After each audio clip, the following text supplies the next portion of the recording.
السلام علیکم ورحمۃ اللہ وبرکاتہ۔ آج ہم جس سورہ کے بارے میں بات کریں گے وہ ہے الاعراف، آیت نمبر 11 کی بات کریں گے۔ اس میں اللہ نے آدم علیہ السلام اور ابلیس یعنی شیطان کے بارے میں ڈسکشن کی ہے۔ تو چلیے سٹارٹ کرتے ہیں، پتہ چلے کہ اس میں آخر کیا ہے۔ تو چلیے سٹارٹ کرتے ہیں۔ اعوذ باللہ من الشیطان الرجیم، بسم اللہ الرحمن الرحیم۔ پھر ہم نے تم کو پیدا کیا اور پھر ہم ہی نے تمہارے صورت بنائی۔ پھر ہم نے فرشتوں سے کہا کہ آدم کو سجدہ کرو، سو سب نے سجدہ کیا بجائے ابلیس کے، وہ سجدہ کرنے والوں میں شامل نہ ہوا۔ یاد رکھیے گا، اس نے سجدہ نہیں کیا، اسی لیے وہ شیطانوں میں شامل ہو گیا۔ حق تعالیٰ نے فرمایا، تو جو سجدہ نہیں کرتا تو تجھے کو کس چیز نے منع کیا، جبکہ میں تجھے حکم دے چکا۔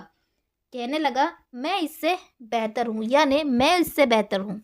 آج کل سب اس دنیا میں عام ہے یہ کہنا، اس چیز سے خوف نہیں کھاتے کہ ایک جو جنت میں رہتا تھا، خالی اس نے وہاں اللہ کا حکم نہ مان کے یہ کہہ دیا کہ میں اس سے بہتر ہوں، اسے اس چیز کی فکر نہیں ہوئی کہ وہ کیا کر رہا ہے۔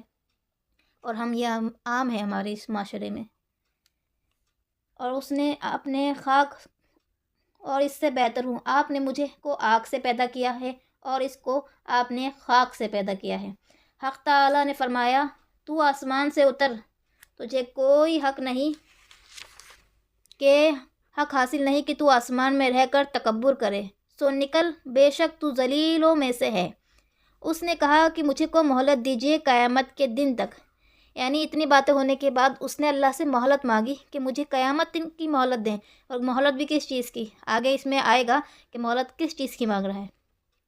اللہ تعالیٰ نے فرمایا تجھے مہلت دی گئی، یہ تو بتایا ہی نہیں نا، اللہ نے مہلت دے دی۔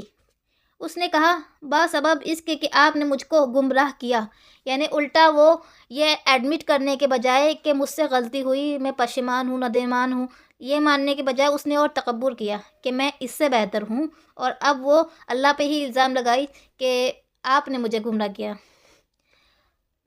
میں قسم کھاتا ہوں کہ میں ان کے لیے آپ کے سیدھے راہ پر بیٹھوں گا، یعنی سیدھے راستے پر۔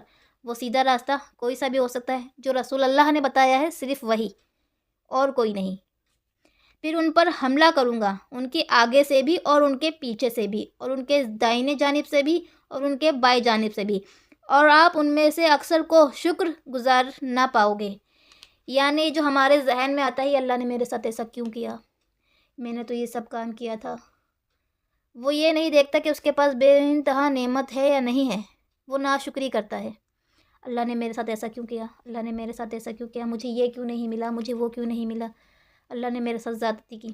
اسی طریقے سے شیطان آپ کو ڈسکریج کرتا ہے، وہ ناشکروں میں آپ کو شامل کرتا جاتا ہے اور آپ کو پتہ بھی نہیں چلتا۔ اس لیے شکر گزار کریں، جس بھی حالت میں اللہ نے آپ کو رکھا ہے اس حالت میں آپ شکر گزاری کریں، تاکہ اللہ آپ کی راہ کو ہدایت کی راہ میں بدل دے اور آپ کو دنیا اور آخرت دونوں میں ہی اجر و ثواب بے انتہا ملے۔ اللہ اسی لیے قرآن میں فرماتا ہے کہ اگر تم شکر گزاری کرو گے تو ہم تمہیں اور دیں گے، اسی لیے کہا نا اللہ نے۔ اگر اللہ کہہ دیتا کہ نہیں تم ناشکری کرو گے تو ہم تمہیں اور دیں گے، تو ویسے ہی سب ناشکرے ہیں اور ناشکرے ہو جائیں گے۔ راہ پر بیٹھوں گا، اللہ تعالیٰ نے فرمایا کہ یہاں سے ذلیل و خوار ہو کر نکل جا، جو شخص ان میں سے تیرا کہنا مانے گا میں ضرور تم سب سے جہنم کا بھر دوں گا۔ اللہ یہ نہیں کہہ رہا کہ ہم تمہیں بچا لیں گے، یا اللہ یہ نہیں کہہ رہا کہ ہم دیکھوں گا میں تو کیسے گمراہ کرے گا۔ اللہ کہہ رہا ہے جو تیری پیروی کرے گا اور جو تیرے راستے پہ چلے گا، تو اور وہ لوگ سب جہنم میں جائیں گے۔ یعنی اگر شیطان جائے گا تو ان کے ساتھ وہ بھی جائے گا، جبکہ شیطان قیامت کے دن کہے گا کہ میں نے تو انہیں راہ بتائی تھی، یہ چلے کیوں۔ قیامت میں تو وہ مکر جائے گا۔ اور ہم نے حکم دیا کہ اے آدم، تم اور تمہاری بیوی جنت میں رہو، پھر جس جگہ سے چاہو دونوں کھاؤ اور اس درخت کے پاس مت جاؤ، ورنہ تم دونوں ظالموں میں سے ہو جاؤ گے۔ اللہ نے انہیں منع کیا کہ اس طرف نہ جانا ہے آپ کو، لیکن انہوں نے پھر شیطان نے اپنا کام کیسے لگایا، پھر شیطان نے ان دونوں کو دلوں میں وسوسے ڈال دیے تاکہ ان کی شرمگاہیں جو ایک دوسرے سے پوشیدہ تھیں، یعنی کچھ جنتی لباس پہنا ہوا تھا، روبرو نہیں تھی، اور روبرو ہو جائیں اور بے پردہ ہو جائیں۔ کہنے لگے کہ تمہارے رب نے تم دونوں کو اس درخت سے اور کسی سبب سے منع نہیں فرمایا مگر محض اس وجہ سے کہ تم دونوں کہیں فرشتے نہ ہو جاؤ۔ یعنی یہ اس کے دل میں وسوسہ ڈالا آدم علیہ السلام کے کہ تم دونوں کہیں فرشتوں میں سے نہ ہو جاؤ، وہ تو انسان تھے، ان سے ہو گئی غلطی۔ فرشتوں میں سے نہ ہو جاؤ اور ان دونوں کے روبرو قسم کھا لی کہ یقین جانو میں تمہاں دونوں کا خیر خواہ ہوں. یعنی اس نے یہ قسم کھا لی کہ میں تم دونوں کا خیر خواہ ہوں. در حقیقت وہ تھا نہیں خیر خواہ، لیکن سو ان دونوں کو فریب میں گھسیٹ لایا نیچے. یعنی یہ لے آیا پاس. ان دونوں نے جنت درخت کھا کو چکھا. دونوں کی شرمگاہیں ایک دوسرے کے روبرو پردہ ہو گئی اور دونوں اپنے اوپر جنت کے جو پتے توڑ توڑ کر رکھنے لگے. اور ان کے رب نے ان کو پکارا، کیا میں نے تم دونوں کو اس درخت سے منع کر چکا تھا اور یہ کہہ چکا تھا کہ شیطان تمہارا کھلا دشمن ہے. یعنی اللہ کے اپنی سکس سینس کے حساب سے بتا دیا کہ یہ تمہارا کھلا دشمن ہے، لیکن تم نے نہیں مانی میری، تم چلے گئے اپنے ہاتھ سے. تو یہاں آدم علیہ السلام نے تکبر کیا یا ان کو